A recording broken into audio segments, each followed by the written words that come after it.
Dos ríos se desbordaron en Santa Elena tras 6 horas de intensas lluvias. Hay 16 familias afectadas y la corriente arrastró un camión. Mientras en la vía Juján-Babahoyo, una de las principales conexiones entre Guayas y Los Ríos, se cerró el paso a vehículos livianos. Estados Unidos confirmó que en 15 días participará en operaciones contra la minería ilegal en Ecuador. Esta afirmación coincide con el anuncio hecho ayer por el gobierno, que a mediados de mes iniciará un toque de queda en 4 provincias. Hoy se cumplen 30 días de intervención de la Agencia Nacional de Tránsito y esa entidad aún no retoma la matriculación vehicular y la entrega de licencias. Según la institución, desde el 9 de marzo se habilitarán 80% de los trámites.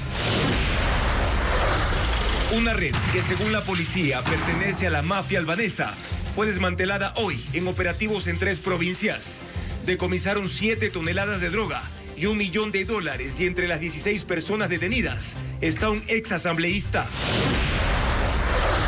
La Corte Constitucional dio paso a una de las 4 enmiendas propuestas por el presidente Daniel Noboa en septiembre. La pregunta propone quitarle al Consejo de Participación Ciudadana la potestad de elegir autoridades y entregarla a la Asamblea Nacional.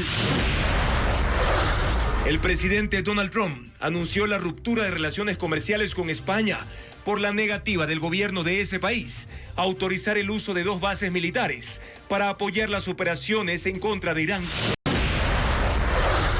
En una nueva ofensiva de Israel y Estados Unidos, fue destruido con misiles el edificio donde supuestamente estaban reunidos 88 expertos para elegir al nuevo líder supremo de Irán, pero aún no está claro si hubo víctimas.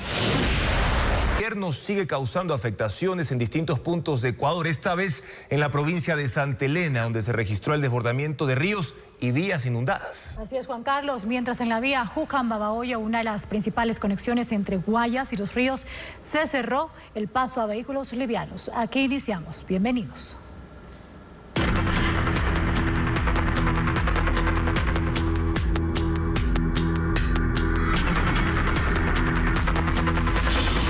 Invierno, la gente sufre su efecto.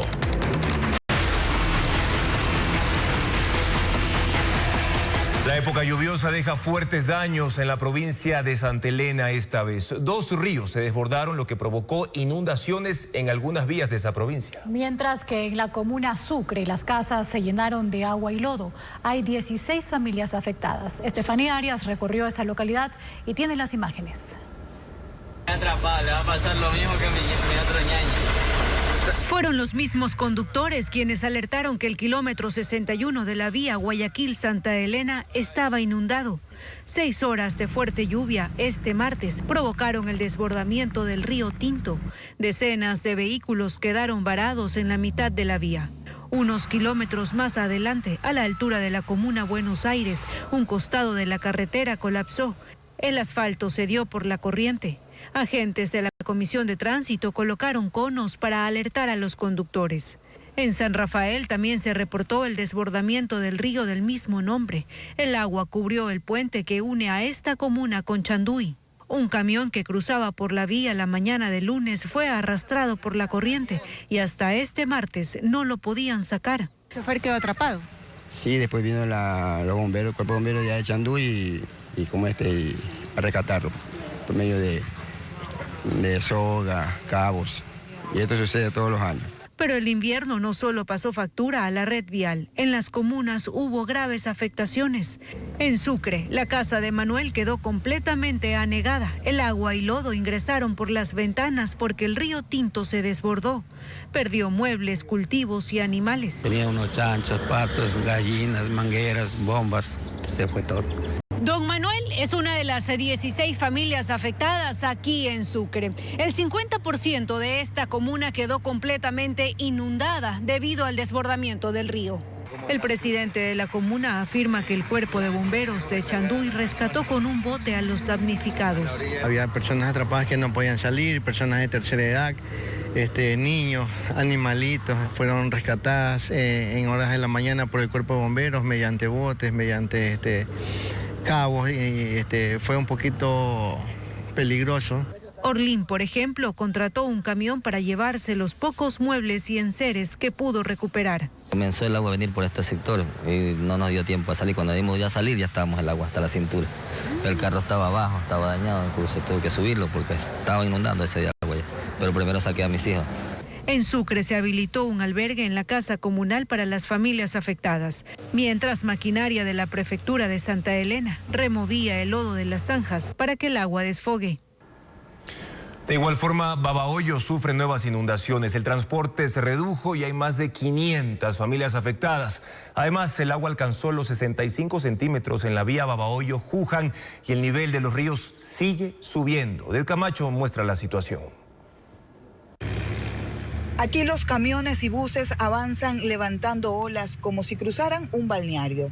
Es la vía Babahoyo-Juján y cuando parecía que la situación no podía empeorar, se volvió aún más crítica. El nivel del agua alcanzó los 65 centímetros y el paso para vehículos livianos se mantiene restringido. Agentes de tránsito desvían a los conductores por la ruta alterna, la vía Pueblo Nuevo-Simón Bolívar. No es todo. En la vía Babahoyo-Montalvo, el agua también cruzó con fuerza y llegó a los 15 centímetros de alto, complicando la circulación. La transportación pública ha bajado su operación un 50%, según la Federación Nacional de Cooperativas de Transporte Público Interprovincial FENACOTIP, debido a los daños que provoca en las unidades transitar por tramos anegados. Ya las unidades, muchas se han dañado por problemas de motor, problemas de caja, problemas de corona. Babahoyo es el cantón más afectado por las lluvias en la provincia de Los Ríos. Hasta este martes, el nivel del río Babahoyo se ubicó en 66 metros sobre el nivel del mar. Su cota máxima es 71. En las parroquias rurales Pimocha, Caracol, La Unión y Febres Cordero hay familias afectadas por desbordamientos que rompieron muros de contención, destruyeron cultivos y anegaron viviendas. En el sector urbano la escena es similar. Las parroquias El Salto, Barreiro, Camilo Ponce y Clemente Vaquerizo se inundaron con las intensas lluvias. Por ejemplo, yo en este momento tengo que pasar aquí afuera porque ya no pueden ingresar a la casa. Y ahorita tenemos miedo también las culebras que puedan subir. En 8 sectores periféricos ubicados sobre la avenida 25 de junio, el desbordamiento de la Sabana mantiene a más de 2.500 familias afectadas. Así, el agua ha acercado a Babahoyo y la movilidad quedó a merced del nivel del río.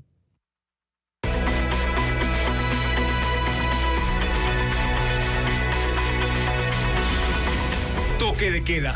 Guerra avisada.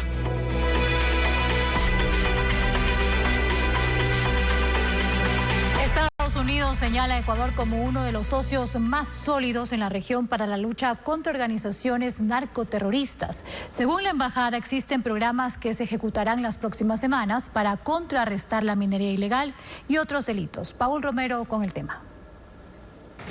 Crece la expectativa por las operaciones conjuntas que realizarán Ecuador y Estados Unidos, que el gobierno catalogó como nueva fase en la lucha contra el narcotráfico y la minería ilegal. El anuncio lo hizo este lunes el presidente Daniel Noboa antes de la reunión en el Palacio de Carondelet con el comandante del Comando Sur, Francis Donovan, y el comandante de operaciones especiales, Mark Schaffer. El Comando Sur informó que Donovan considera a Ecuador como uno de los socios más sólidos de Estados Unidos en la interrupción y desmantelamiento de organizaciones terroristas y que la forma más eficaz para derrotarlas es con responsabilidad compartida. Adicionalmente, como parte de la cooperación de Estados Unidos con Ecuador, este martes, Melissa Ram, de la Oficina de Asuntos Antinarcóticos de la Embajada, durante una conferencia internacional organizada por Italia, describió los programas con Ecuador. Con un proyecto que iniciará en las próximas semanas por 2 años, enfocado en el fortalecimiento de capacidades del Ecuador en su abordaje a la cadena directiva de la minería ilegal y el contrabando de oro.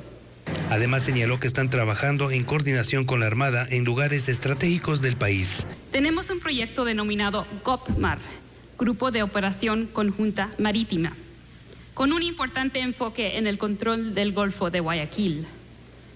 Y trabajamos de la mano con la Armada en las Islas Galápagos. Para Estados Unidos, la cooperación de Ecuador es estratégica para la estabilidad de la región.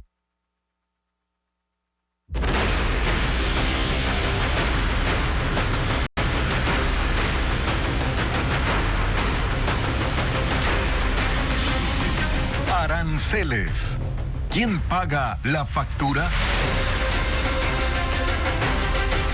Las importaciones desde Colombia han caído en 70% desde que se aplica la sobretasa de seguridad. Los gremios empresariales proyectan que ese porcentaje podría elevarse si se mantiene el arancel del 50%. Con ello también se reduciría la recaudación por ese impuesto.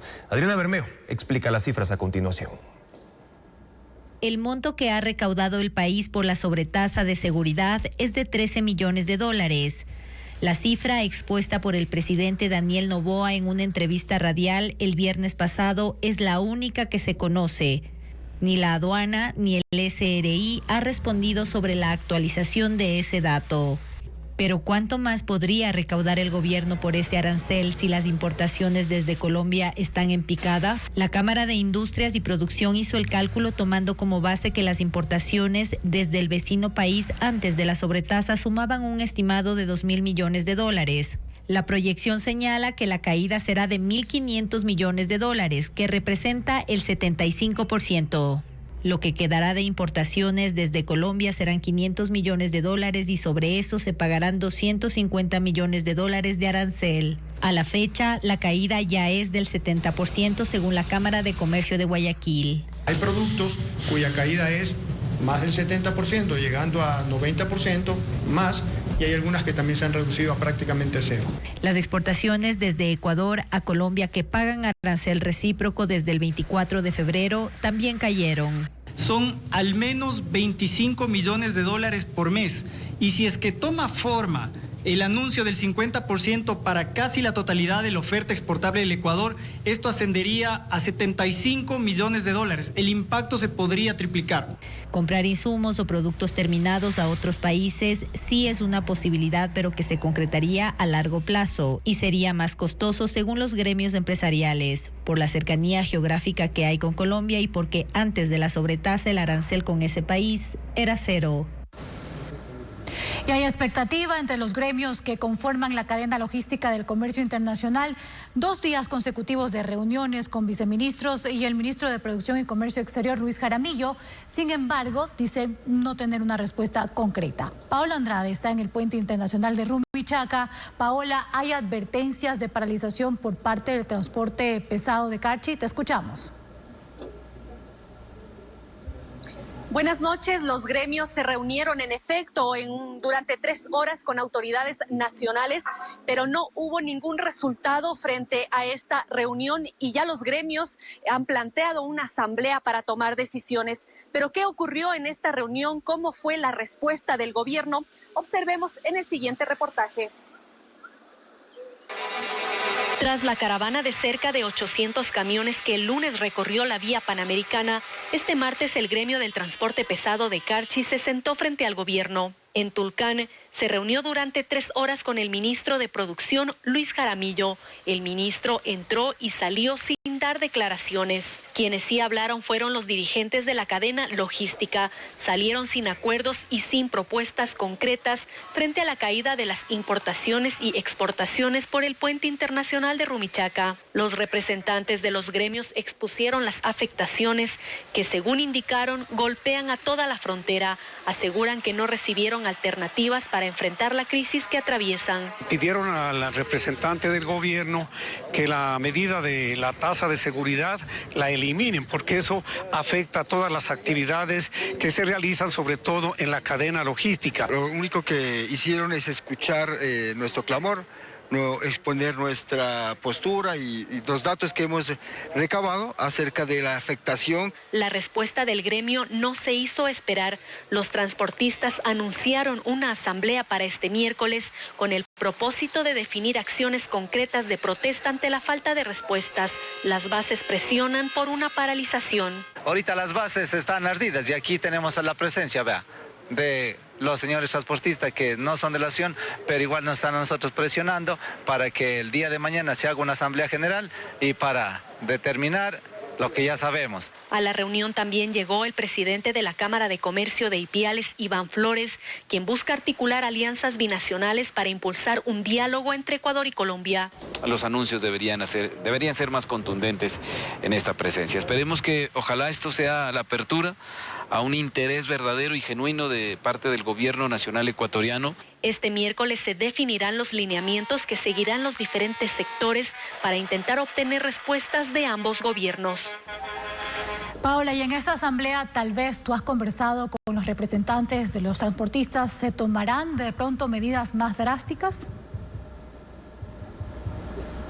Al ser 2 reuniones consecutivas que han tenido los dirigentes del transporte, tanto con el viceministro de Gobierno, así como también el ministro de Producción, Comercio Exterior e Inversiones, y al no tener una respuesta concreta, son las bases las que están presionando a los dirigentes para iniciar medidas de hecho en la provincia del Carchi. El día de mañana estaremos conociendo si en efecto inicia algún tipo de paralización en la provincia del Carchi.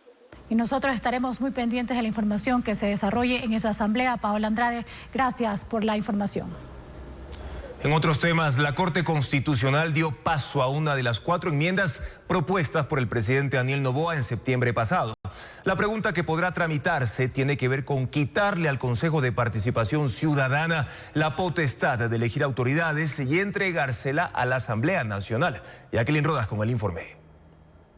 La Corte Constitucional emitió el primero de 2 dictámenes sobre la propuesta de cambios constitucionales enviada por el presidente Daniel Noboa en septiembre pasado. El Pleno, por unanimidad, decidió que la enmienda es la vía adecuada para tramitar la siguiente pregunta. ¿Está usted de acuerdo con eliminar la facultad de designar autoridades que tiene el Consejo de Participación Ciudadana y Control Social y que sea la Asamblea Nacional la que designe? Los magistrados consideraron que no altera la estructura del Estado ni restringe derechos. Ahora la pregunta y los considerandos regresan al despacho de la jueza ponente Carla Andrade para el segundo dictamen en el que se evaluará el fondo, es decir, si el contenido es o no constitucional. Si el segundo dictamen también es favorable, el primer mandatario podrá convocar a referendo. Las otras 3 preguntas, que en cambio no aprobó la Corte, tienen que ver con aumentar de 5 a 6 los votos necesarios en la Corte Constitucional para desaprobar iniciativas del presidente de la República. El Pleno consideró que esto debilita su función de freno y contrapeso, rompe el equilibrio de poderes y fortalece indebidamente al Ejecutivo. Además, la Corte consideró que no procede la pregunta sobre la inclusión de delitos, como el robo y la extorsión, en el artículo 81 de la Constitución para que se juzguen mediante procedimientos especiales rápidos, porque este artículo es específico para delitos contra grupos vulnerables. También rechazó la creación de un registro de personas condenadas por delitos sexuales. La decisión de la Corte sobre esta última pregunta no fue unánime. 5 jueces la rechazaron, pero los 4 restantes creen que este primer dictamen sobre la vía de enmienda debió ser favorable.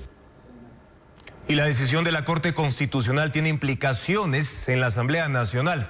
Además de la propuesta presidencial de pasarle las facultades del Consejo de Participación, una iniciativa del ex legislador Lucio Gutiérrez, que también avaló hoy la Corte, propone reducción del número de asambleístas, entre otros cambios. Patricio Díaz explica los detalles en el siguiente informe. El dictamen de la Corte Constitucional que aprueba que el presidente llame a referéndum, proponiendo quitarle funciones al Consejo de Participación Ciudadana, tiene implicación directa con la Asamblea. Según la propuesta del Ejecutivo, que podría ir a las urnas, la función de designar autoridades como fiscal, procurador, contralor, entre otros, pasaría a ser una responsabilidad de la Asamblea. El mecanismo sería que el Legislativo cree comisiones de selección con delegados de las diferentes funciones del Estado, para que manejen el proceso de designación con base en méritos y especialidad, pasando también por impugnaciones. Luego de los mejores puntuados, la comisión presenta al Pleno una terna con los primeros, y son los 151 legisladores los que deciden quién ocupa el cargo. Finalmente, las decisiones que toma la Asamblea son eminentemente políticas y por lo tanto una designación de esa naturaleza siempre y en cualquier país democrático es política. El oficialismo y el correísmo prefirieron no pronunciarse mientras revisaban el contenido del dictamen. Desde los independientes señalan al desprestigio del Consejo de Participación Ciudadana como una de las causas que hacen válido este cambio. Terminó politizado y se les hizo mucho más fácil meter la mano en esta entidad para poder así nombrar a la gente que ellos pretendían o que querían dentro de las distintas instancias de poder, como contralor, fiscal en general. Al final, lo decidirá la ciudadanía en las urnas, si el presidente mantiene su propuesta. La Asamblea sí deberá tramitar otros 2 cambios constitucionales que fueron presentados por Lucio Gutiérrez, mientras fue legislador en el anterior periodo. La Corte avaló que sigue el procedimiento de aprobación en 2 debates en el legislativo la propuesta de reducir el número de asambleístas y la de que los movimientos políticos sean únicamente de carácter nacional, eliminando provinciales y cantonales. Para la aprobación de estas propuestas del ex legislador, la Asamblea debe crear comisiones especiales que llevarán el trámite. Entre el primero y segundo debate debe pasar 1 año y 1 mes. Y se requerirán 101 votos, mayoría calificada.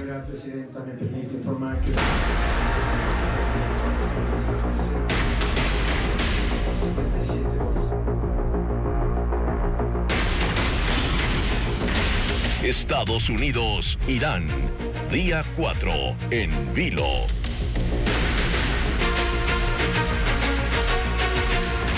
El presidente de Estados Unidos, Donald Trump, anunció la ruptura de relaciones comerciales con España. El motivo es la negativa del gobierno español a autorizar el uso de 2 bases militares para apoyar las operaciones militares en contra de Irán.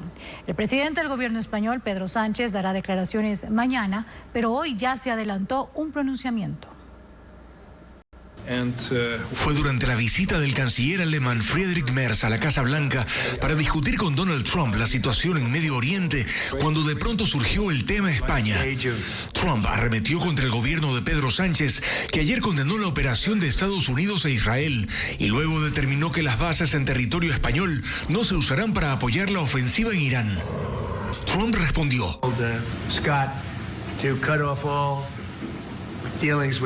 le dije a Scott Bessent, secretario del Tesoro, que cortara toda relación comercial con España. España no tiene absolutamente nada que necesitemos.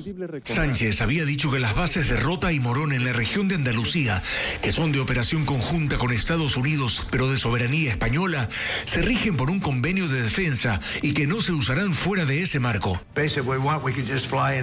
Podemos usar sus bases si queremos, dijo Trump. Podemos simplemente volar y usarlas. Nadie nos va a decir que no lo hagamos, pero no tenemos por qué hacerlo. Sin embargo, ellos han sido muy hostiles. Dijo que sus problemas con España comenzaron cuando el gobierno de Sánchez se negó a aumentar del 2 al 5% los gastos de defensa para la OTAN.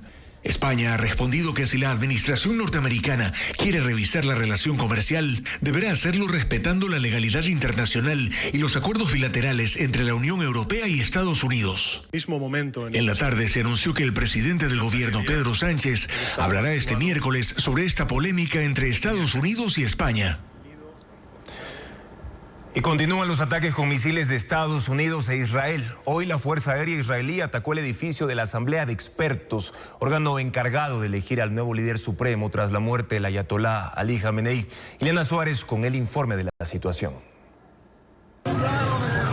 Israel aseguró haber destruido el edificio de la Asamblea de Expertos de Irán en Qom, una localidad religiosa a 150 kilómetros al sur de Teherán, cuando supuestamente sus 88 miembros se reunían para elegir a un nuevo líder supremo, aunque no se ha revelado si hubo víctimas. Otros bombardeos alcanzaron la presidencia iraní y el Consejo Supremo de Seguridad Nacional. También hubo ataques a las ciudades de Dir y de Ham, en la provincia de Bushehr, en el sur del país, donde según los reportes fueron destruidas instalaciones de defensa y de lanzamiento aéreo. Se habla de 5 fallecidos integrantes de la Fuerza Aérea y de la Guardia Revolucionaria. Medios iraníes, citando a la Cruz Roja, elevan a 787 la cifra total de muertos desde que comenzó la guerra en la madrugada del sábado. Israel está apoyado por Estados Unidos en esta campaña aérea y el presidente Donald Trump, en su red social Truth, aseguró que dispone de un suministro ilimitado de armas. Trump ha señalado también que la ofensiva podría extenderse unas 5 semanas y advirtió que la gran ola de ataques... Después de la intervención a la Agencia Nacional de Tránsito por corrupción, la entidad todavía no restablece los servicios de matriculación vehicular y entrega de licencias. Sin embargo, en ciudades como Quito, los propietarios pueden adelantar el proceso de la revisión vehicular mientras se depura esa institución. Lo informa Hernán Higuera. La matriculación vehicular en todo el país aún está suspendida y no hay fecha definida para que se retome ese servicio de la Agencia Nacional de Tránsito que fue intervenida hace un mes. La Agencia Nacional de Tránsito está sin autoridades ni voceros y todo se conoce a través de comunicados como este, que en el tiempo de intervención dice se han reorganizado los mandos estratégicos en todo el país.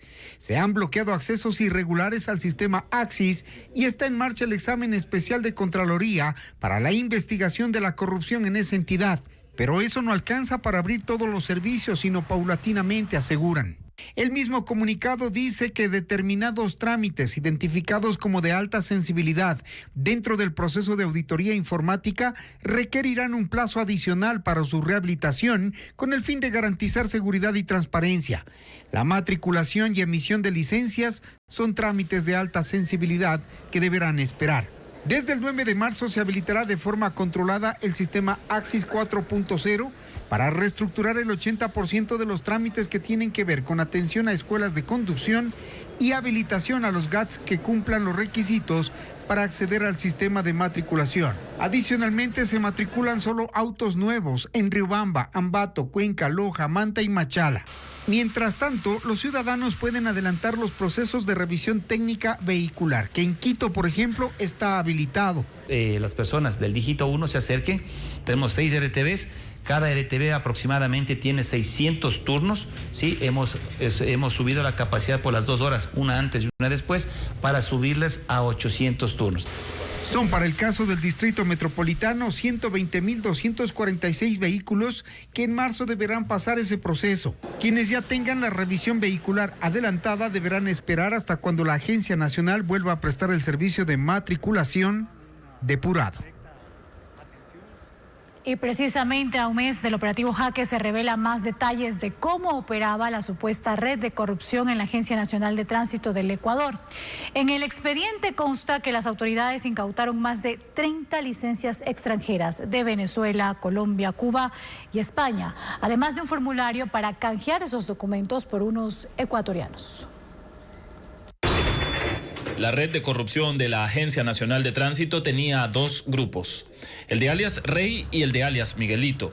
Este último lo conformaban los intermediarios que cobraban hasta $250 por trámites en la entidad. Así lo reveló el expediente judicial del caso Jaque.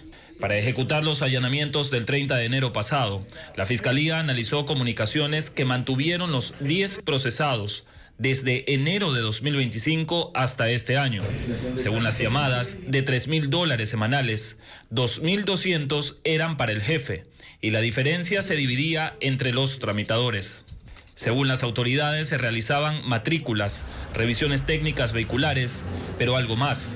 Presuntamente se canjeaban licencias de conducir extranjeras por ecuatorianas.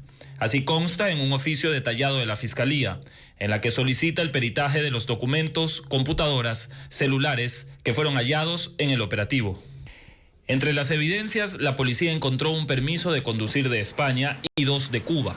También había 10 credenciales de Venezuela y 24 de Colombia, estas últimas expedidas por el Ministerio de Transporte de ese país. Asimismo, había documentos relacionados a agencias de tránsito o municipios como Playas, Cayambe, Manta, Quito, Durán, Chone y Santo Domingo. En la audiencia de formulación de cargos, 4 de los implicados se acogieron al derecho al silencio. El fiscal, por su parte, detalló algunas de las conversaciones vinculadas a Pedro Abril, exdirector de la ANT, con sus colaboradores. Actualmente el caso se encuentra en instrucción fiscal y 9 de los 10 detenidos, entre ellos el exdirector de la ANT, apelaron a la prisión preventiva. Su audiencia fue convocada para el 12 de marzo de 2026 a las 2 de la tarde.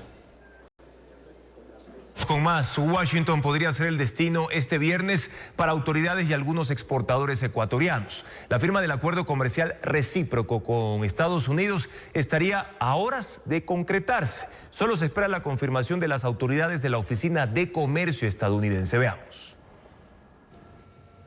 Este viernes podría ser una fecha clave para el comercio exterior ecuatoriano. Representantes de varios gremios de exportadores confirmaron a Televistazo que están listos para viajar a Washington y acompañar a las autoridades del gobierno en la suscripción del acuerdo comercial recíproco con Estados Unidos. Solo esperan a que llegue la confirmación oficial del USTR, la oficina del representante comercial estadounidense. Aparentemente iba a ser este día viernes, estamos esperando una ratificación simple por parte de los Estados Unidos más que de parte del Ecuador, en la que han pedido a ciertos gremios que los acompañemos en la firma o la suscripción de dicho acuerdo como tal. Ecuador y Estados Unidos ya cerraron la negociación de este convenio que beneficiaría a 130 productos de exportación nacional. Sin embargo, el documento todavía no ha sido firmado y sus términos no son públicos.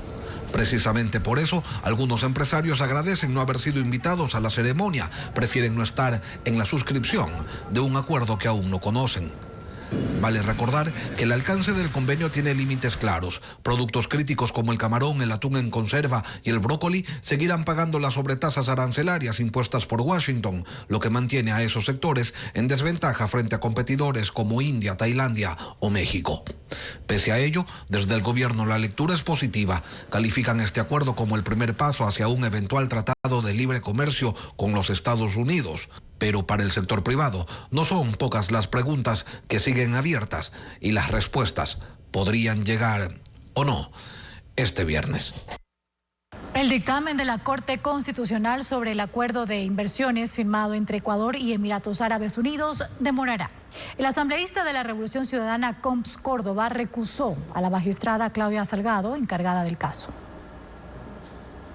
El acuerdo de inversiones firmado el pasado 6 de diciembre entre Ecuador y Emiratos Árabes Unidos aún espera el dictamen de la Corte Constitucional. La primera demora se dio porque el documento presentó 5 errores ortográficos y de forma, entre ellos llamar al país Estados Árabes Unidos en lugar de Emiratos. El gobierno corrigió, pero ahora el trámite enfrenta un nuevo obstáculo. El asambleísta de la Revolución Ciudadana, Coms Córdoba, recusó a la magistrada Claudia Salgado, encargada del caso. Según él, su imparcialidad está comprometida por causales de interés directo. Cita que en 2018 la jueza expuso en la Asamblea sobre la importancia de los tratados de inversión para atraer capitales extranjeros y que cuando trabajó en la Procuraduría actuó en arbitrajes internacionales. Ayer, el presidente de la Corte Constitucional, Joel Escudero, abrió el procedimiento de recusación y notificó a la jueza Salgado, al asambleísta Córdoba y al presidente de la República, Daniel Noboa.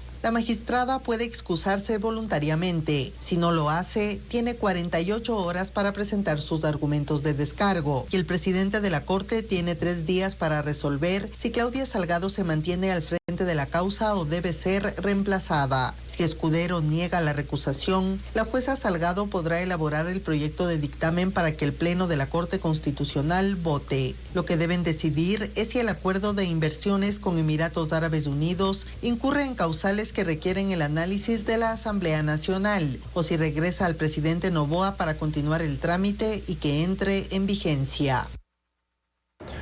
Y las reformas al Código Orgánico de Organización Territorial, el COOTAD, acumulan 9 demandas de inconstitucionalidad. Este martes, la prefecta de Pichincha presentó otra acción ante la Corte Constitucional, mientras que la Ley de Fortalecimiento Minero y Energético, que entró en vigencia hoy, también enfrenta ya su primera impugnación. Patricio Díaz con más detalles. Marchando por la avenida 12 de octubre, la prefecta de Pichincha, Paola Pavón, llegó a la Corte Constitucional para presentar una demanda de inconstitucionalidad contra las reformas al Código Orgánico Territorial, que exigen a los gobiernos autónomos que el 70% de su presupuesto vaya a obra pública y el 30% a gasto corriente.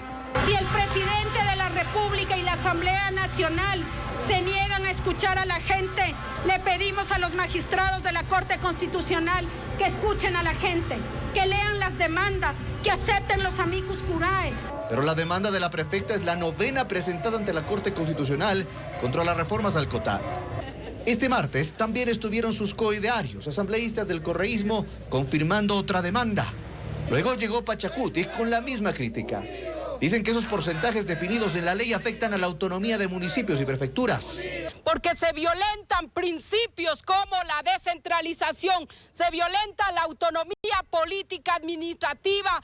También llegó el Frente Unitario de Trabajadores FUT. Presentaron igualmente su demanda. Dicen que el definir la distribución 70-30 no solo afectará los proyectos sociales de los municipios, sino también los obligará a despedir funcionarios. El daño no es a los concejales o a los alcaldes, si es que ese es el desquite o si ese es el famoso control político que se quiere tener. Desde el oficialismo dicen que esperaban las demandas, pero defienden los cambios aprobados. Yo le puedo garantizar que en ninguno de sus dos proyectos de ley incumple con lo que dice la Constitución, con lo que dice la normativa en cuanto a la unidad de materia, en cuanto a la conexidad de la misma. Las reformas al COTAT no son las únicas con demandas. Este día entró en vigencia la Ley de Fortalecimiento Minero y Energético. Y de inmediato llegó la primera demanda de inconstitucionalidad de la Federación de Organizaciones Indígenas de la SUAY. Si no hay licencia ambiental, significa que no hace falta estudios de impacto ambiental, plan de manejo ambiental, no hace falta consulta previa, libre e informada, en consecuencia es inconstitucional. En los próximos días llegarán también con sus demandas contra esta nueva ley el correísmo Pachacutic y otras organizaciones sociales. Y se viene, por supuesto, el cierre.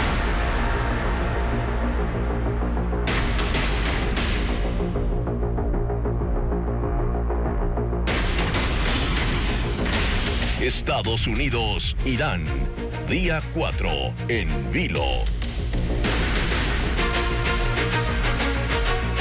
Embajadas y consulados en Estados Unidos, en Dubái, Arabia Saudita y Kuwait recibieron este martes ataques con drones atribuidos a una represalia iraní. El gobierno norteamericano cerró esas y otras oficinas diplomáticas en Medio Oriente ante el riesgo de expansión del conflicto y ha pedido a sus ciudadanos en 14 países que salgan de inmediato. El reporte con Pedro Jiménez.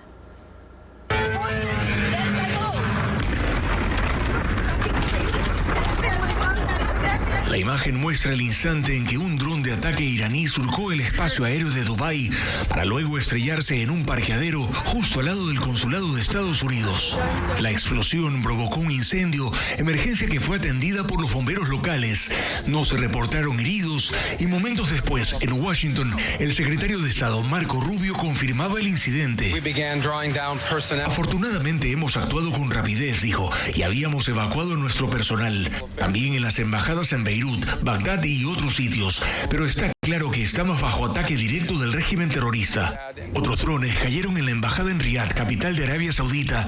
Fueron 2 impactos que provocaron daños menores, mientras que en Kuwait se observó una columna de humo cerca de la embajada. Además, Washington confirmó que un centro de operaciones estadounidense fue blanco de un ataque el domingo. Ahí murieron 6 soldados. Irán continúa atacando instalaciones estadounidenses en la región del Golfo Pérsico como represalia por la operación Furia Épica. El gobierno estadounidense ha pedido además a sus ciudadanos que abandonen de inmediato 14 países de la región en conflicto. Han dispuesto la operación de vuelos especiales y transportes militares e incluso rutas terrestres donde las operaciones aéreas estén cerradas.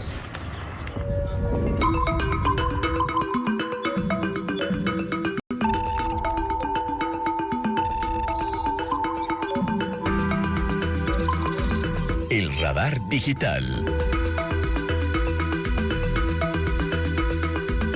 En el ecosistema digital de este martes 13 de marzo, el conflicto en Medio Oriente sigue en tendencia. Las palabras más buscadas en Google son las siguientes: Medio Oriente hoy, conflicto Medio Oriente, conflicto Irán, países de Medio Oriente y también la Tercera Guerra Mundial. En este sentido, entre las principales preguntas que hacen los usuarios en esa plataforma constan: ¿qué pasa en Medio Oriente hoy?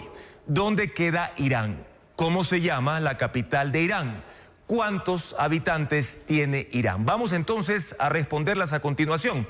La República Islámica de Irán está ubicada en Asia Occidental, en el denominado Medio Oriente, un territorio con clima cálido y zonas desérticas que agrupa a países que comparten lazos históricos, culturales y en su mayoría religiosos. En el norte, Irán limita con Azerbaiyán y también con Armenia. Además, el mar Caspio. En el sur, con el Golfo Pérsico y también el Golfo de Omán. Al este, limita con Afganistán y Pakistán. Y al oeste, Irán limita con Irak y Turquía. Tiene más de 89 millones de habitantes. Su capital es Teherán.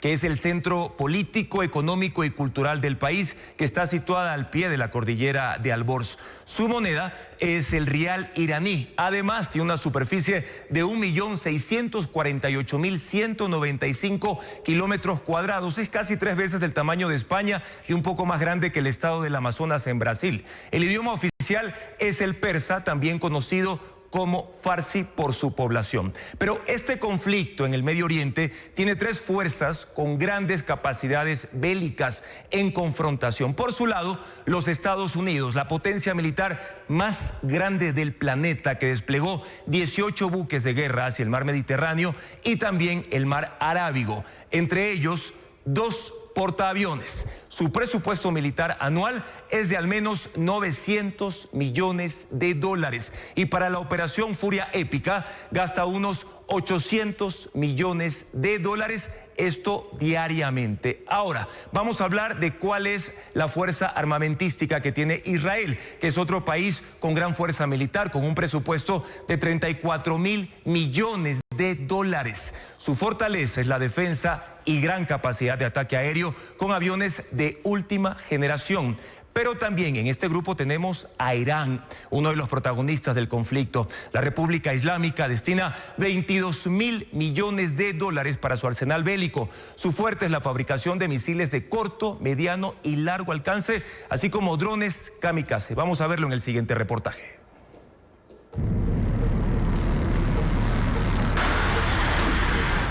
Misiles y bombas cruzan el cielo de varios países de Medio Oriente en esta nueva guerra que mide la estrategia y el poder militar de Estados Unidos, Israel e Irán.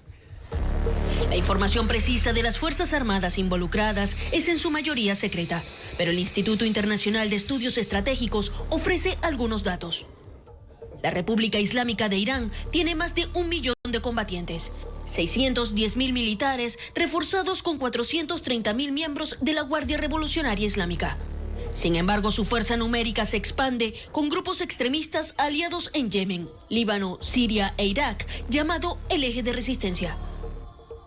Las sanciones internacionales han limitado su acceso a armamento moderno, pero ha impulsado el desarrollo local de misiles balísticos de corto, mediano y largo alcance, con un arsenal estimado entre 4.000 y 10.000 proyectiles.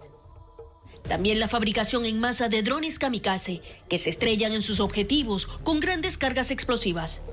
La Fuerza Aérea del país persa cuenta con 551 aeronaves y 129 helicópteros, en su mayoría modelos antiguos, reforzados con tecnología propia.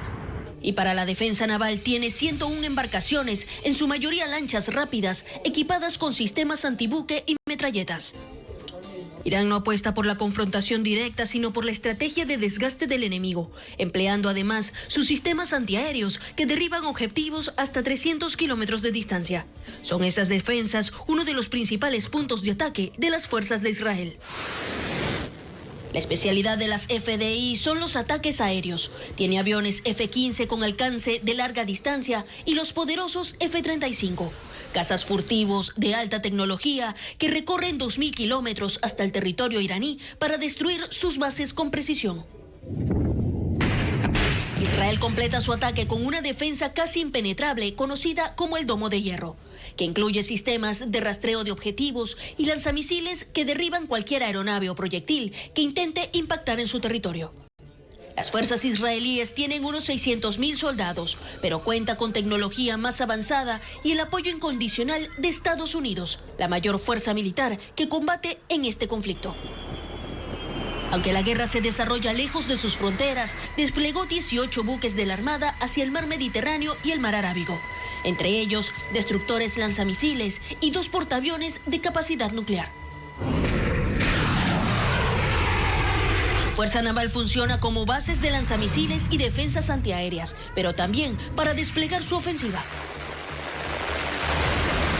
Washington ha usado sus bombarderos furtivos B-2 Spirit, los cazas F-35 y decenas de aviones de combate F-16, F-18 y F-22 Raptor, completando su fuerza de ataque letal que ha debilitado al régimen islámico. Y en este contexto, otra de las preguntas en el ecosistema digital y que ha llamado mucho la atención es sobre una tercera guerra mundial. La gente pregunta, ¿estamos en la tercera guerra mundial? De aquí se desprenden otras interrogantes en el buscador de los usuarios digitales. ¿Es el inicio de una guerra total? Los usuarios buscan si la participación de aliados como por ejemplo el Reino Unido, Francia y la postura de China significa que el conflicto escalará a una guerra mundial. ¿Se usarán también armas nucleares? El anuncio del presidente francés Emmanuel Macron ayer sobre su despliegue de poderío atómico y las acusaciones mutuas sobre el programa nuclear iraní han elevado el miedo a un conflicto a gran escala. Pero no solo eso, en caso de que llegase a ocurrir, la gente también consulta ¿cómo afectará a mi bolsillo? Especialmente en países como Ecuador se mantiene la pregunta porque el precio de la gasolina puede subir, también la inflación, ya que esta inestabilidad por este conflicto suele traducirse en crisis económicas globales. Así es como nuestro radar digital nos lleva a responder que no existe una tercera guerra mundial. Se trata de un conflicto focalizado en Medio Oriente que involucra a 3 países: Irán, Estados Unidos e Israel. Si bien otras naciones están expectantes de lo que ocurre, no se han involucrado directamente en ataques en apoyo o en contra de los países protagonistas de este conflicto. Y ahí lo estamos viendo en pantalla porque también los ecuatorianos preguntan en el ecosistema digital sobre la situación de los compatriotas en Israel y otras zonas en Medio Oriente. Por ejemplo, ¿cómo sacarlos de ahí? Vuelos de repatriación, vuelos humanitarios Ecuador-Israel 2026, protocolos de salida y también teléfonos de emergencia consular específicamente en Israel. En conversación con Luis Alfredo Zúñiga, compatriotas hablan sobre alarmas constantes, noches en refugios, cielos con lluvias de misiles, negocios cerrados y días sin ni siquiera poder trabajar. Veamos. Aquí en Israel. Este martes, la ecuatoriana Miriam Chuchuca grababa para Televistazo el panorama en las calles de una zona comercial de Bnei Brak, una ciudad a pocos minutos de Tel Aviv en Israel. Y aunque se evidenciaba el movimiento casi nulo, no había bombardeos. Por eso se animó a ir a trabajar luego de 4 días encerrada en su casa o en refugios. Yo creo que todo va a estar normal hoy día. Pero de un momento a otro todo cambió. Estamos corriendo al refugio. Las ambulancias porque cayó en Emma Moshavot. Ataques desde las 11:15. La aparente calma duró poco y los bombardeos se reactivaron. También el sonido de las alarmas y fue momento de correr a buscar refugio. Algo desesperante. Suenan las alarmas en los teléfonos y uno no sabe para dónde correr y le dan 1 minuto y medio para llegar al refugio. Si nos acostamos, tenemos que acostarnos con ropa y zapatos para poder correr. Están espantados porque no sabemos si caerá aquí o dónde caerá. En Bnei Brak los refugios están llenos. Así se ve la estación de tren subterránea en la que Miriam, que llegó hace 18 años a Israel, ha pasado 2 noches junto a su hija, sin alimento y solo con acceso a agua. Era más de 12 horas que estuvimos ahí. Esa misma preocupación ya no nos deja vivir tranquilos. Mira la cantidad de misiles que van. Esto es lo que el ecuatoriano Luis Arévalo, quien llegó a Israel hace 1 año, logra grabar en las noches. Una lluvia de misiles en el cielo de Petah Tikva, a 30 minutos de Tel Aviv. Las detonaciones son constantes. Nosotros tenemos que refugiarnos en el búnker, cerrar la puerta y esperar. Se escucha en el cielo cómo explotan. Este martes creció la tensión. Él también trató de ir a trabajar porque necesita el dinero, pero fue imposible. Se refugia donde puede, a veces en el pequeño búnker que hay en el condominio en el que vive, en otras ocasiones en el que esté cerca, sino en las escaleras. Además de precautelar su integridad, sí le angustia que el dinero se acaba, sin poder ir a trabajar. Las calles están muertas, prácticamente la mayoría de la gente no salen de sus casas, ciertas empresas no están laborando. Estos 2 compatriotas conocen los números de emergencia que ha difundido la Cancillería. Sin embargo, han optado por afrontar esta guerra y seguir en Israel. Según la Cancillería, hay 2.500 ecuatorianos en la zona de conflicto por la guerra que se desata en Oriente Medio. Y precisamente en nuestra página web ecoavisa.com se profundizan los temas que ustedes, amigos, consultan en el ecosistema digital sobre el conflicto en Medio Oriente, las reacciones de la comunidad internacional, el impacto económico y las posturas de los países a favor y en contra de Irán, Israel y Estados Unidos. Lo tienen en pantalla, escaneen el código QR que aparece precisamente para ingresar al micrositio web con la información actualizada de este conflicto y otras noticias relacionadas que se generan minuto a minuto.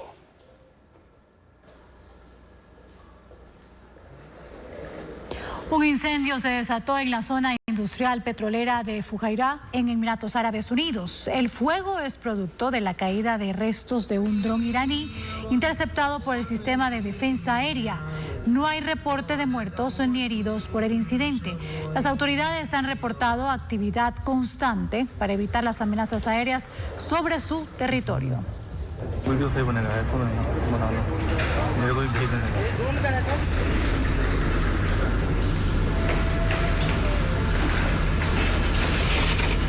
Y ahora cambiamos de tema para contarles que un exasambleísta, empresarios bananeros y representantes de bienes raíces constan entre los 16 detenidos que las autoridades vinculan con la mafia albanesa. La policía de Ecuador, en coordinación con unidades tácticas de Europa, incautaron más de 7 toneladas de droga en 20 meses de investigación. Vanessa Robles reporta.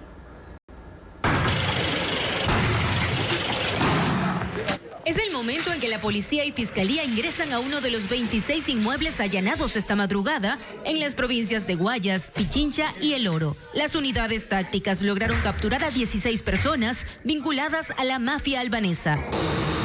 Los sospechosos fueron trasladados en 2 avionetas hasta Guayaquil. Según el ministro del Interior, John Reinberg, la estructura criminal trasladaba droga desde los puertos marítimos de Ecuador hacia países de Europa. Se ha logrado afectar a la economía criminal con más de 346 millones de dólares, que es el valor de la droga incautada, que son 7.6 toneladas, que fue incautado en países europeos. Esta operación, como ustedes lo pueden ver, con todos los detenidos, todos los blancos, se ha desarticulado la organización completa que ha estado vinculada. Los detenidos fueron capturados en las ciudades de Guayaquil, Milagro, Machala y Quito, luego de una investigación que duró 1 año 8 meses. Y cada uno tenía un rol principal en toda esta estructura delictiva que trasladaba droga desde Ecuador a países de Europa. Según la policía, el líder de la organización es Hernán R., quien ya había sido identificado como el contacto clave entre la mafia albanesa y Ecuador. Así lo confirmó una fuente de inteligencia a Televistazo. Él coordina la llegada de los albaneses, los trae desde Colombia, no hay registro de los albaneses en migración, ellos pasan desapercibidos aquí, no existen en Ecuador, porque es la nueva modalidad de los albaneses al venir a Ecuador, pasar la frontera sin registro. Además, hay otros detenidos, entre ellos un ex asambleísta por El Oro y ex concejal, y representantes de bienes raíces. Dentro de esta operación se ha logrado incautar hasta el momento más de $800.000 en efectivo, un lote de joyas de oro importante, vehículos considerados de alto valor aquí en el país. Las operaciones no solo se ejecutaron en Ecuador, sino también en Bélgica y Países Bajos, donde se detuvieron a 8 extranjeros. La incursión fue coordinada con la Unidad de Drogas de Europol, DEA, Unidad Nacional de Investigaciones y Operaciones Especiales de la Policía de Países Bajos y la Unidad de Drogas de la Policía Local de Amberes, Bélgica. Y ahora, para actualizar la información, en este caso hacemos contacto con Luis Alfredo Zúñiga. Él está en el cuartel Modelo, en el norte de Guayaquil, donde se encuentran los detenidos por este operativo. Luis Alfredo, buenas noches. Cuéntanos si ya se les formuló cargos. Juan Carlos, amigos, muy buenas noches. En efecto, son 8 de la noche con 5 minutos. Estamos en los exteriores del cuartel Modelo en el norte de Guayaquil y en efecto, los 16 detenidos permanecen en el interior de esta dependencia. ¿Y qué es lo que ha pasado? Hace pocos minutos la policía nos confirmó que por la gran cantidad de personas detenidas durante la mañana, la tarde y de hecho hasta tan solo pocos minutos, lo que se ha realizado es la toma de versiones de cada uno de ellos, proceso que ha tomado varias horas y ahora lo que se espera, pero inclusive puede ser 11, medianoche, inclusive en la madrugada se dé esta audiencia. Aún no se ha definido la hora, sin embargo ya se ha concluido con la toma de versiones de todas estas personas. Tiene que llegar también por parte del juez, fiscal y demás personas involucradas para que ya inicie esta diligencia que se espera aún la definición de la hora, Juan Carlos. Sí, Luis Alfredo, pero además de Ecuador, ¿cuáles son los otros países que participaron en esta investigación y cuál es la hipótesis que manejan? En efecto, además de Ecuador, entre los países o las autoridades está la Policía Europea, por supuesto, también autoridades de Países Bajos, de Bélgica y también la DEA de Estados Unidos. De hecho, este último país, en horas de la tarde, en un comunicado, adelantaba un poco de estas investigaciones que han hecho durante más de un año para llegar a este operativo. Ellos señalaban en primer lugar o atribuían a este grupo delincuencial organizado Los Lobos como el nexo con la mafia albanesa y Ecuador. Además, aseguraban en este comunicado nuevamente Estados Unidos que la forma en la que operaban era que se utilizaban empresas fachada para poder contaminar la carga en diferentes puertos. Este finalmente era trasladado ya contaminado a los puertos europeos y con el resto de la estructura se terminaba de distribuir a los diferentes países de Europa. Es lo que han asegurado las autoridades o la hipótesis que se ha difundido de manera oficial hasta el momento. Y se ha informado incluso que hay exautoridades entre los detenidos. ¿Se ha confirmado aquello? Es la información, Juan Carlos, hasta esta hora, es lo que indicó inclusive más temprano el ministro del Interior, John Reinberg, tanto un ex asambleísta y también, aparte de ex autoridades, hay empresarios exportadores. Según lo que indicó en la mañana el ministro John Reinberg, inclusive mencionaba que este último, el empresario exportador, era quien hacía el vínculo entre las personas vinculadas a la mafia albanesa para que puedan concretar las operaciones aquí dentro del país. Es lo que se conoce hasta esta hora, Juan Carlos. Gracias, Luis Alfredo, por tu informe desde el cuartel Modelo en el norte de Guayaquil. Vamos a seguir muy pendientes en los próximos minutos sobre el proceso judicial que se va a seguir en contra de estas personas una vez que avancen todas las investigaciones tras este golpe a la mafia albanesa y a sus tentáculos en el Ecuador. Les contamos ahora, amigos, que cerca de 15 hectáreas de vegetación fueron consumidas por un incendio forestal en el Cerro Tagual, esto en el sector de El Descanso, en el norte de Cuenca. Las llamas avanzaron por la parte alta del cerro y obligaron a desplegar a unos 40 bomberos para poder contener el fuego en una zona de acceso complejo. Una hilera de llamas corrió por el Cerro Tagual en el sector de El Descanso y encendió la alerta al norte de Cuenca. El fuego se declaró en la parte alta, en una zona con terreno irregular y de difícil acceso, lo que complicó las labores de control. Cerca de 40 bomberos de Cuenca y del Cantón Paute subieron hasta el frente del incendio. Trabajaron con batefuegos y mangueras para contener el avance de las llamas. A las 6 de la mañana, el incendio fue controlado. Sin embargo, los fuertes vientos obligan a mantener personal en el sitio para vigilar y sofocar focos de calor que podrían reactivarse. Estamos haciendo es, sobre todo regando las orillas, especialmente donde está el avance del fuego, y con eso en la parte baja, con la misma gravedad va a bajar el agua y con eso estamos enfriando. Las causas aún se investigan. Al pie del cerro se encontró una bolsa de basura incinerada. El cuerpo de bomberos analiza si ese fue el punto de origen del incendio. Hasta el momento no tenemos ninguna afección a nivel de los compañeros bomberos ni personas civiles. Afortunadamente no tenemos viviendas que se encuentren involucradas en el siniestro. Cerca de 15 hectáreas de vegetación resultaron afectadas. En Quito, la tasa de recolección de basura genera controversia y obliga al Cabildo a replantear su fórmula de cobro en algunos casos. Ante facturas elevadas, 14.000 denuncias y demandas constitucionales. Alex Pila con los anuncios de las medidas. El cobro de la tasa de recolección de basura en Quito cumple un mes en medio de fuertes reclamos ciudadanos y demandas constitucionales. Cerca de 14.000 denuncias fueron presentadas por incrementos elevados en las planillas, especialmente en viviendas con medidores de agua compartidos. Sobre todo con inquietudes de cómo es el cálculo, cuáles son los servicios que se va a prestar a través de esta tasa. Entonces, efectivamente, hemos estado solventando. Ante la presión, el municipio anunció 4 medidas. La principal, cambiar la fórmula de cálculo. Ahora el consumo total registrado en medidores compartidos se dividirá para el número de predios conectados, para así evitar cobros que no reflejen el consumo individual real. Por lo tanto, estamos hablando de disminuciones muy importantes. bastante importantes. En algún caso, como el ejemplo que les mostré, la disminución al ciudadano sería de 78%. También se aplicará una compensación automática para los usuarios que resultaron afectados por los valores elevados. Usted vecino, usted vecina, no tendrá que hacer ningún trámite ante ninguna empresa. Directamente usted tendrá una disminución porque le estamos devolviendo ese recurso que pudo haber estado de más. Nunca es que estuvo mal calculado, para nada. Además, el Cabildo gestionará con la empresa eléctrica para que la tasa vuelva a cobrarse en las planillas de luz, debido a que hay más medidores de electricidad registrados que los de agua. Inicialmente, el municipio proyectaba recaudar $72 millones al año para cubrir ese servicio. Sin embargo, si se mantiene la fórmula actual se conseguirán 96 millones, porque solo en febrero se facturaron $8 millones. El presupuesto general supera los 90 millones. Ese es el costo real, eso es lo que dijo el alcalde. Las autoridades aseguran que estos ajustes buscan mayor equidad en el cobro y podría mantener cambios hasta junio, mientras la ciudadanía permanece atenta a los valores que se reflejan en sus próximas facturas. Y revisamos ahora la información sobre varios hechos delictivos. Un trabajador del hospital del IES, Teodoro Maldonado Carbo de Guayaquil, fue asesinado. Además, una familia dedicada a la venta de encebollados fue baleada en la parroquia Pascuales. Los detalles con Luis Alfredo Zúñiga. Ataques armados dejaron víctimas en diferentes sectores de Guayaquil.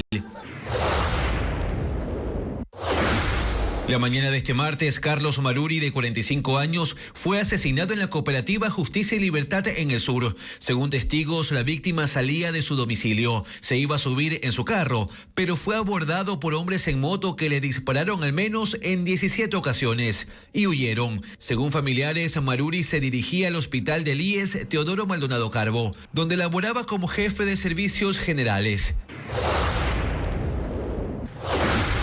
En el kilómetro 10 de la vía Cerecita, en el recinto Zafando, la furgoneta en la que se movilizaba y en la que laboraba como conductor Jorge Cirino fue incinerada por completo. El hombre de 58 años trasladaba a pasajeros cuando fue interceptado por al menos 4 hombres armados en moto, que lo asesinaron con varios impactos de bala.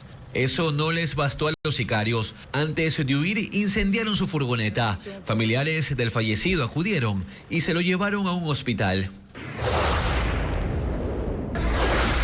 En la parroquia Pascuales, en el norte de Guayaquil, una familia dedicada a la venta de encebollado fue baleada. Según testigos, las víctimas eran blanco de extorsión. Hombres armados llegaron y dispararon. Una madre y su hijo fueron heridos tras ser alcanzados por las balas y los trasladaron a un hospital donde reciben atención. La policía halló 5 casquillos en la zona y tras el ataque, locales cercanos cerraron sus puertas. Una menor de edad se suicidó por acoso escolar en Quito, esto según sus familiares. El Ministerio de Educación ordenó una investigación en su colegio, pero la familia exige que la Fiscalía lleve el caso. Diego Puente con los detalles. En el cuarto de Grecia, su madre todavía acaricia su ropa, peluches y recoge sus cuadernos. Ella, de 13 años, quería llegar a ser parvularia. Grecia, cuentan sus familiares, se suicidó al vivir constante abuso escolar de 2 compañeras en este colegio fiscal en el centro de Quito, donde estudiaba. Su madre dice que pese a denunciar este caso, su hija no tuvo acompañamiento profesional dentro del colegio.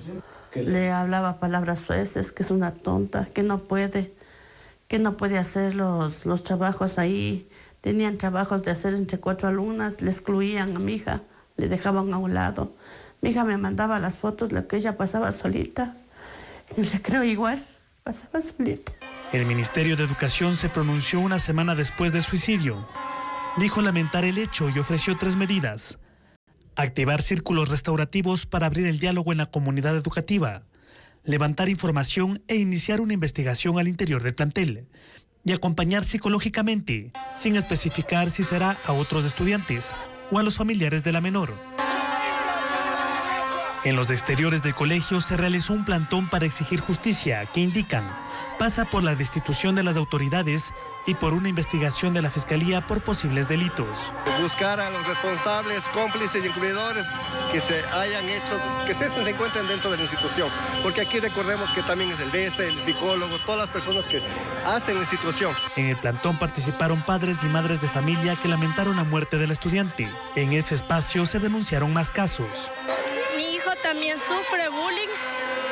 Mi hijo ya va 7 meses atravesando bullying y aquí no han hecho nada.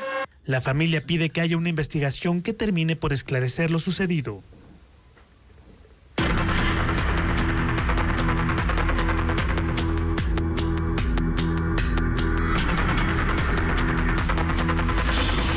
Invierno.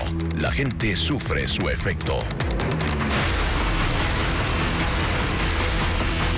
Intensas lluvias de las últimas horas dejan emergencias en costa y sierra también. Puyango, en Loja, declaró la emergencia tras inundaciones y deslizamientos. En Manabí hay caminos cubiertos de agua y lodo, mientras que en Bolívar 2 puentes colapsaron.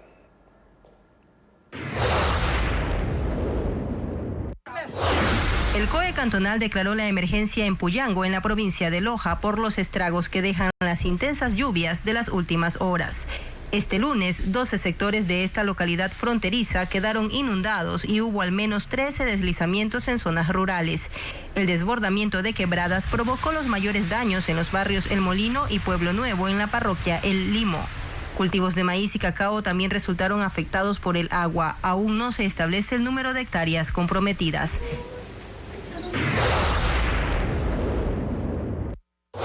Mientras tanto, en Manabí, una fuerte lluvia durante la madrugada volvió a golpear la red vial.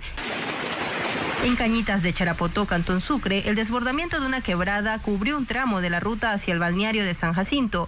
El sector quedó lleno de escombros. En la vía Portoviejo Montecristi se acumularon agua y lodo en al menos 3 puntos: Guayabal, Las Palmas y la Y que conduce a La Pila. Y en Manta hubo al menos 5 sectores con calles anegadas. Personal municipal realizó la limpieza de sumideros para facilitar el drenaje y con maquinaria retiraron palizada arrastradas por los ríos Manta, Burro y Tigre. Y en el cantón Echeandía, provincia de Bolívar, el desbordamiento de esteros provocó el colapso de 2 puentes que conectan a 18 comunidades rurales. Hasta el momento los habitantes permanecen aislados. Y seguimos hablando de la provincia de Manabí porque los cantones de Portoviejo y Manta suspendieron las operaciones en las plantas de captación de agua debido al elevado nivel de turbiedad en los ríos que abastecen a ambas ciudades, lo que impide su procesamiento normal para potabilización. Es la primera interrupción del servicio por consecuencia del temporal invernal. En Portoviejo, la turbiedad alcanzó los 14.000 NTU, que son unidades nefelométricas de turbidez, una cifra extremadamente alta. En Manta, las autoridades han exhortado a la población a racionar el consumo mientras se restablecen las condiciones adecuadas para el tratamiento del agua.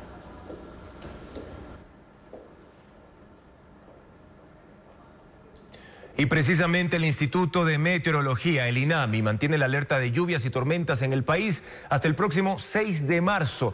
Entre hoy y el jueves 5 de marzo se esperan precipitaciones intensas en la costa ecuatoriana, mientras que en la sierra se pronostican aguaceros, principalmente en Bolívar, Loja, Carchi, Imbabura, Pichincha, Cotopaxi, Chimborazo, Cañar, también en Azuay y Tungurahua, prácticamente en todo el callejón interandino.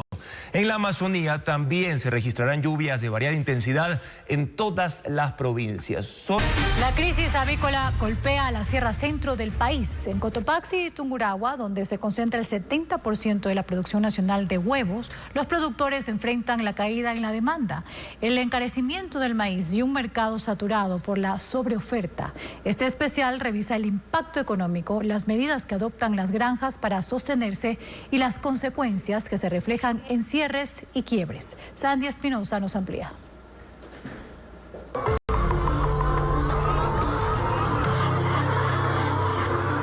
El ritmo en los galpones avícolas de Cotopaxi y Tungurahua no se detiene. Las gallinas siguen poniendo. Los trabajadores cumplen su jornada, pero cada día, dicen los productores, se traduce en números en rojo.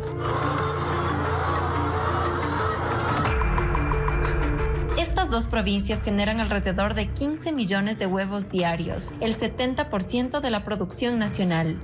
Una maquinaria productiva que hoy enfrenta una crisis marcada por 3 factores: la caída de la demanda, el alza del quintal de maíz y el crecimiento descontrolado de granjas. Solo entre 2022 y 2026 las cifras reflejan una expansión acelerada. En Tungurahua las avícolas pasaron de 300 a 500, un aumento del 66%, mientras que en Cotopaxi el salto fue aún mayor, de 49 a 150 establecimientos, un crecimiento que supera el 200%.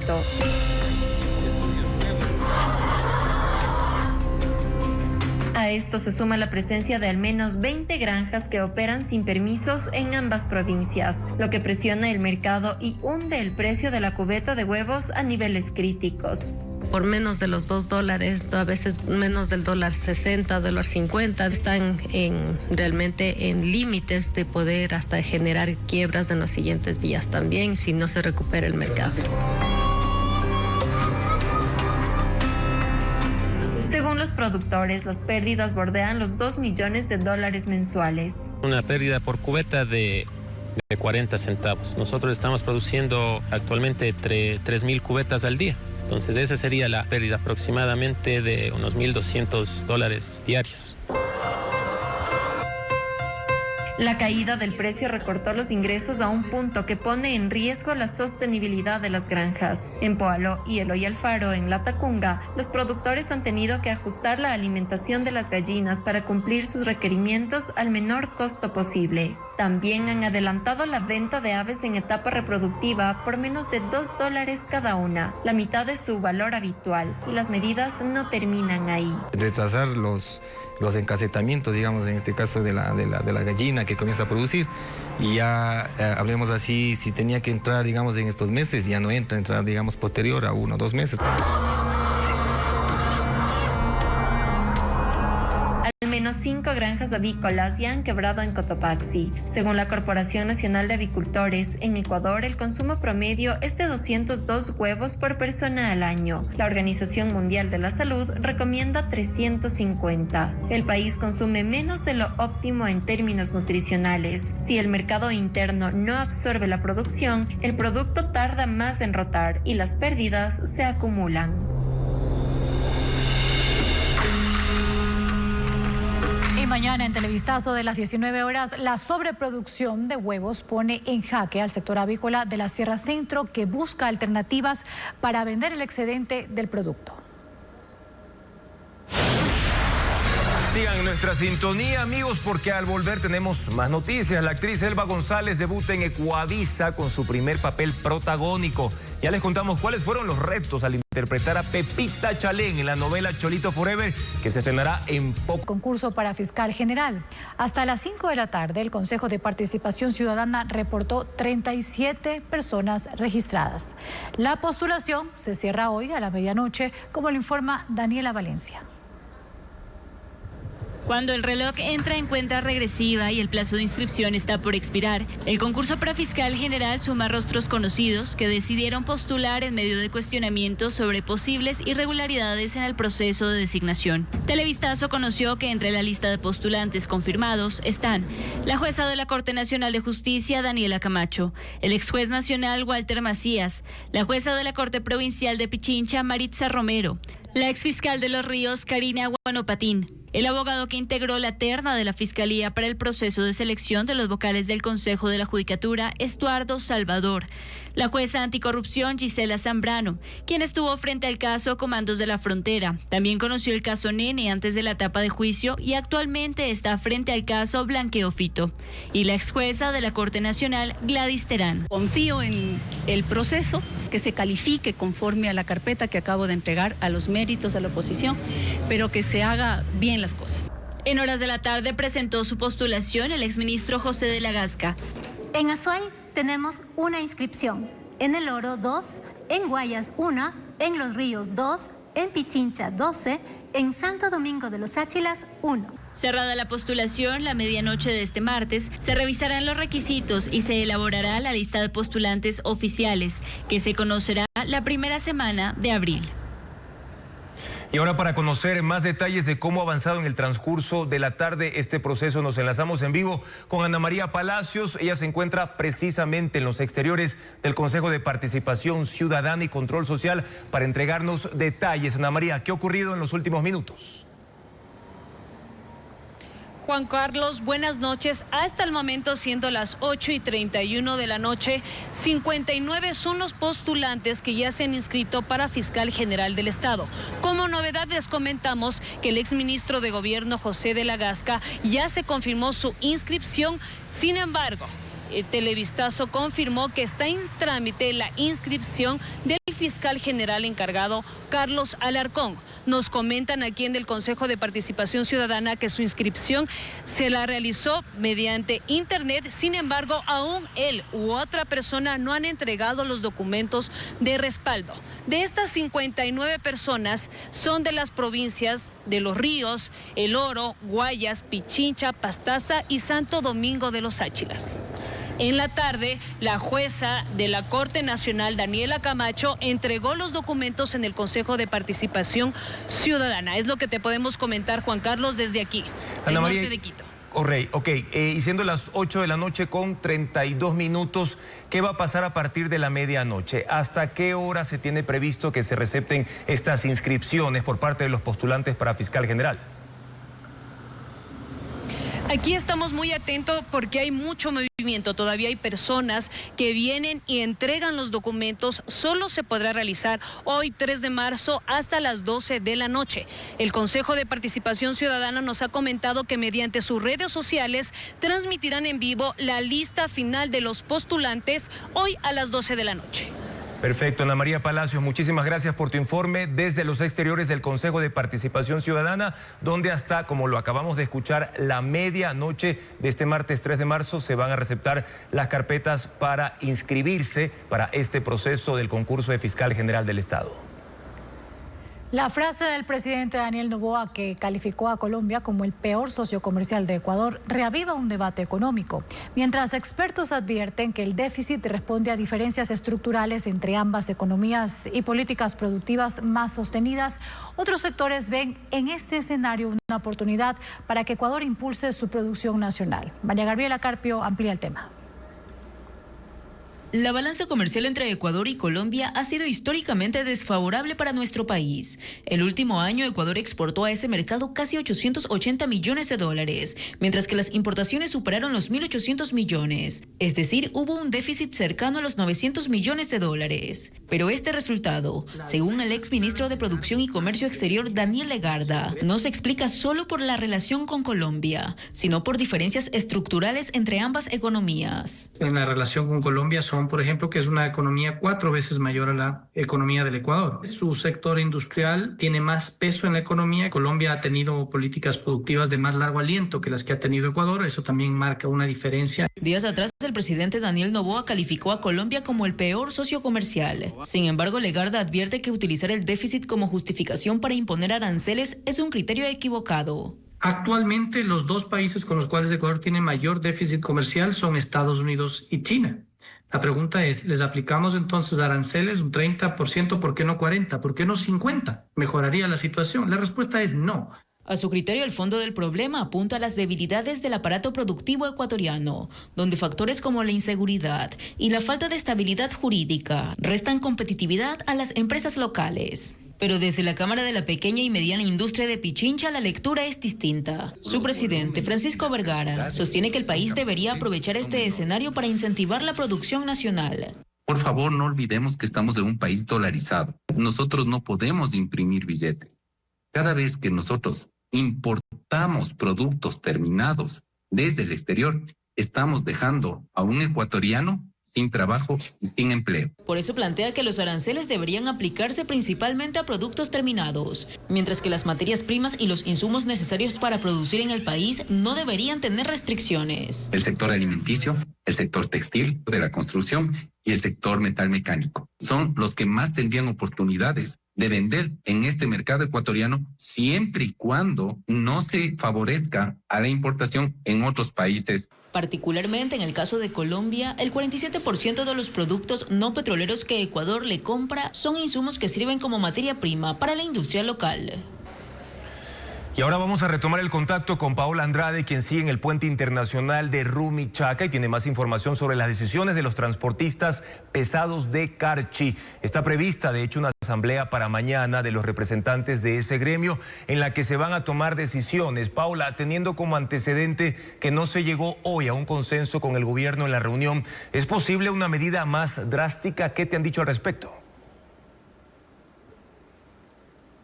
Buenas noches, Juan Carlos. Pues así es, acá en la frontera norte estamos con la incertidumbre de las decisiones que puedan tomar no solo los dirigentes, sino las bases del transporte pesado, quienes exigen que haya una medida más fuerte por parte de este gremio para llamar la atención del gobierno y de esta manera lograr buscar una salida a este tema de los aranceles y la tasa de seguridad que ha frenado totalmente este comercio internacional. Cerca de 250 camiones con carga han dejado de llegar a la frontera y afectando a toda la cadena logística que se involucra en este trabajo.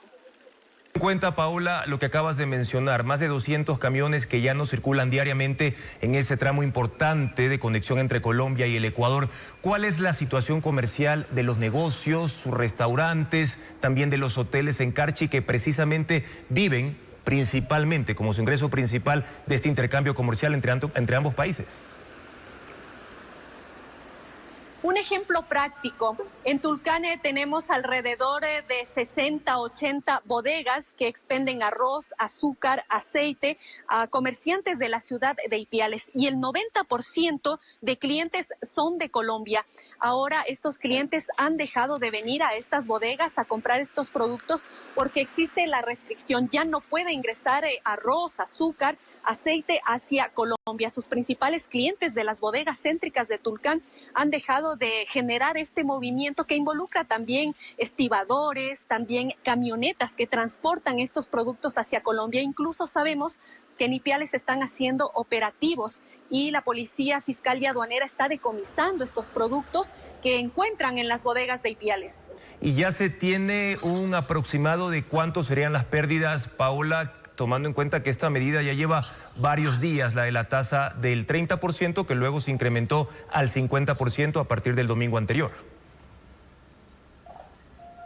Hemos consultado cifras a la Cámara de Comercio, ellos han hecho un análisis por sectores y está previsto que se oficialice estas cifras que ellos han logrado analizar. Sin embargo, por ejemplo, en el caso del comercio internacional, son 6,000 toneladas de carga que deja de fluir por Rumichaca. Son millones de dólares que están dejando de pasar cada día.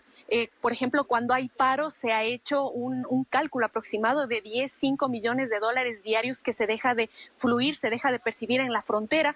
Es similar porque no existe carga que está pasando. Si bien es cierto, el comercio local se mantiene, pero en bajo nivel también por la cotización del dólar, pero sin embargo ha bajado en un 70% este intercambio de comercio normal que se venía dando en la frontera. Y de hecho, detrás de ti, Paola, podemos observar que no hay mayor movimiento de vehículos, pasan cada cierto tiempo muy pocos vehículos y por supuesto tampoco tráileres ni camiones. Gracias a Paola Andrade por este informe desde el puente internacional de Rumichaca, un punto importantísimo, neurálgico para ese intercambio comercial entre Ecuador y Colombia que se ha visto afectado por esta tasa de seguridad. Estamos pendientes de lo que vaya a ocurrir mañana en esta asamblea por parte de los gremios del transporte pesado de la provincia del Carchi. Gracias, Paula. Y cambiamos de tema para contarles que esta mañana los guardias de seguridad del Hospital Eugenio Espejo en Quito dejaron de laborar por la falta de pago de sus salarios. Personas que se identificaron como funcionarios del Ministerio de Salud impidieron a un equipo de Televistazo cubrir la protesta pacífica. Diego Puente tiene los detalles.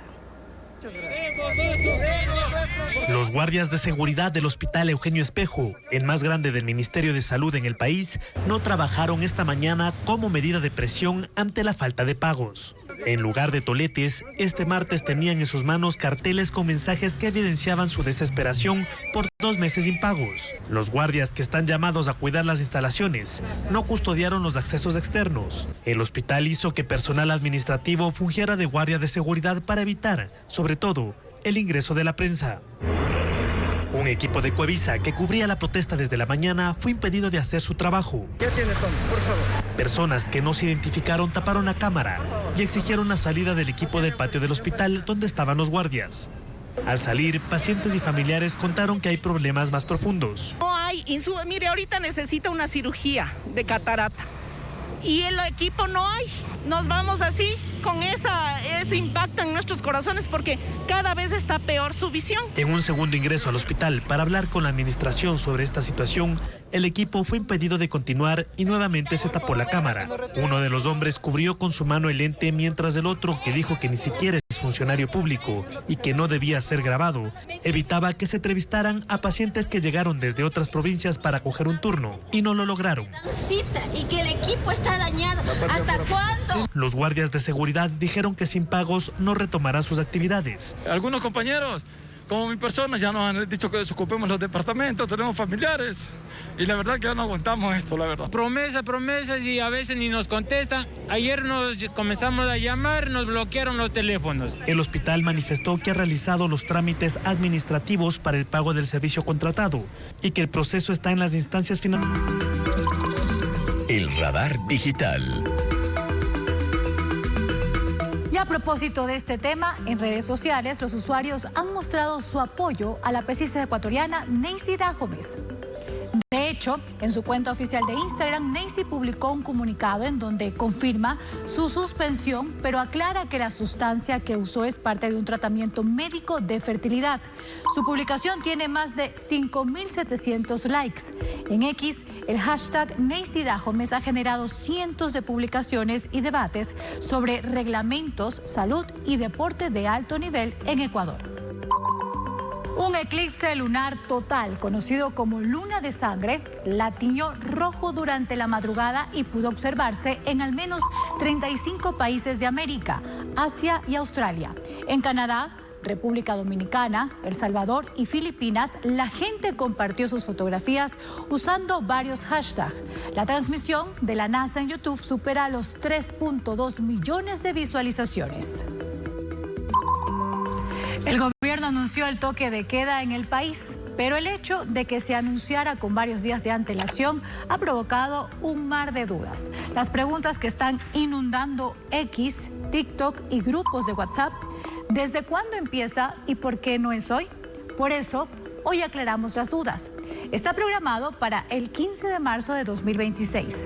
Será en 4 provincias: Guayas, Los Ríos, Santo Domingo de los Áchilas y El Oro. La información completa está en ecuavisa.com y sus redes sociales. Y precisamente el ministro del Interior, John Rainbow, informó que el toque de queda es parte de una operación de seguridad de gran escala en Guayas, Los Ríos, El Oro y también Santo Domingo de los Áchilas, aunque todavía no se ha precisado si la medida se aplicará en todos los cantones de esas provincias o solo en zonas específicas. Rainbow insistió que entre el 15 y el 30 de marzo se van a ejecutar operativos para golpear al crimen organizado, incluso con apoyo internacional. Vamos a actuar en esas 4 provincias. No voy a adelantarme a decir cuáles van a ser las siguientes operaciones. Lo vamos a hacer en coordinación, en compañía y con la ayuda de otros países como los Estados Unidos. Vamos a tener un gran alcance y donde las economías criminales van a salir bastante afectadas. No solamente ellos, sino también las estructuras criminales. Y por eso, lo vuelvo y lo repito, el toque de queda es importante. Es importante que los ecuatorianos se queden dentro de casa porque va a haber muchas operaciones en territorio. Y desde el domingo 15 de marzo, 4 provincias tendrán restricción nocturna, desde las 11 de la noche hasta las 5 de la mañana. Los sectores gastronómicos, turístico y de entretenimiento advierten que la medida podría provocar caídas de hasta 80% en ventas, mientras esperan claridad sobre su alcance. María Gabriela Carpio con las reacciones. El anuncio del toque de queda nocturno ha generado más preguntas que respuestas. Restaurantes, bares y operadores turísticos aseguran que por ahora solo conocen que la medida regirá del 15 al 30 de marzo en Guayas, Los Ríos, Santo Domingo de los Áchilas y El Oro. Sin embargo, aún no tienen claro el alcance territorial de la disposición. Pues sí nos deja una preocupación de realmente si es toda la provincia, si estamos todos inmersos en el toque de queda o es exclusivamente para ciertos sectores.